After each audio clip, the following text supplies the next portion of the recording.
Hello, my name is Gilad Cohen from Tel Aviv University. I will present our research work, Membership Inference Attack using Self-Influence Function. This is a joint work with Professor Giryes. Here we introduce the problem. Suppose there is an online service that allows to train machine learning models on a server with a training API. Also, this service allows to call this model using a separate prediction API. The model is entirely a black box. We don't have access to its architecture, parameters, training set, etc. And obviously we cannot download the model as well.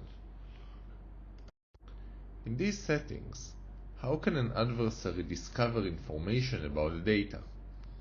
Note that by the time an adversary has access to the prediction API, the data is gone. We are referring to the leakage of information about the data through the model. A particular attack is the membership inference attack.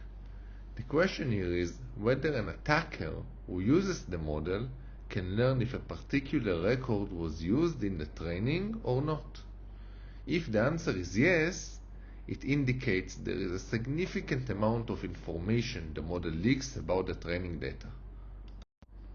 Assume Pfizer conducts corona vaccine experiment on HIV patients.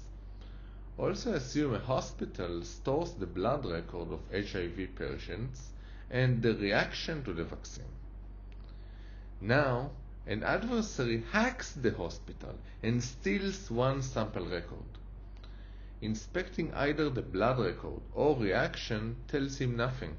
But if he somehow finds out that this sample belongs to the training set, he knows Dana has HIV.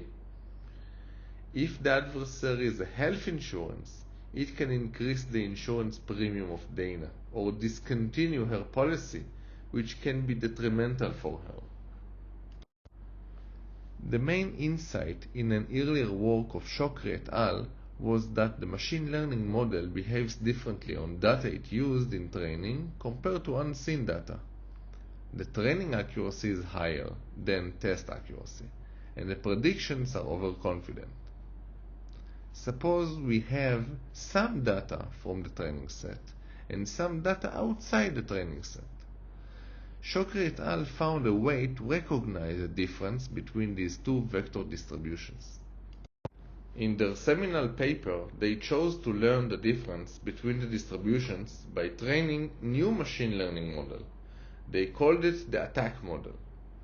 The attack model predicts if an input is in the training set or outside it. It is thus a binary classifier. We took the same approach in our work. So, can influence function help infer membership? We inspect whether influence functions can be used for a successful membership inference attack. An input sample can be one of the two. One, a member, i.e. was used to train the target model, or two, a non-member, i.e. was not used to train the target model. If it is a member, it should have a high influence on held out samples.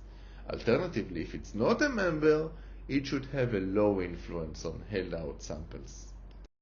We want to use influence function to infer members. Therefore, we hypothesize that if an image has been used to train a machine learning model, it will have a large influence on test images loss with the same label. So given a sample Z can be either a member or non-member, and a set of samples that are guaranteed to be non-member, from Z1 to Zm. We can measure the influence of Z on each one of the samples, Z1 to Zm. And if this influence is high, we can know that this is probably a member. And if it's low, then it's probably a non-member. There is one problem though. The problem is that calculating influence function on a meaningful number m takes a very long time, thus making this approach infeasible. Thus, we propose a relaxation to save compute time. Our method measured the influence of a sample on itself. Having a small influence will imply the sample is a member. Here we show the distribution of the CIF values of members and non-members. We can verify that all members have CIF values close to 0. The bottom plots show the distribution of the CIF values for the model trained with data augmentation. There it becomes harder to infer members. To carry out a membership inference attack on models trained with data augmentation, we propose two adaptive attacks, AdaCIF and average CIF. We found that AdaCIF is marginally more effective. Upon using AdaCIF, the member CIF values range shrinks, thus making them more detectable. Our membership inference attack is very simple and fast. We select a sample to be a member if its CIF value is within the tau1, tau2 range, and if its predicted class matches its original class. We compared our CIF attack to other membership inference attack baselines and show we achieve a new state-of-the-art. Similarly, AdaCIF shows new state-of-the-art results when considering a target model that was trained with data augmentations.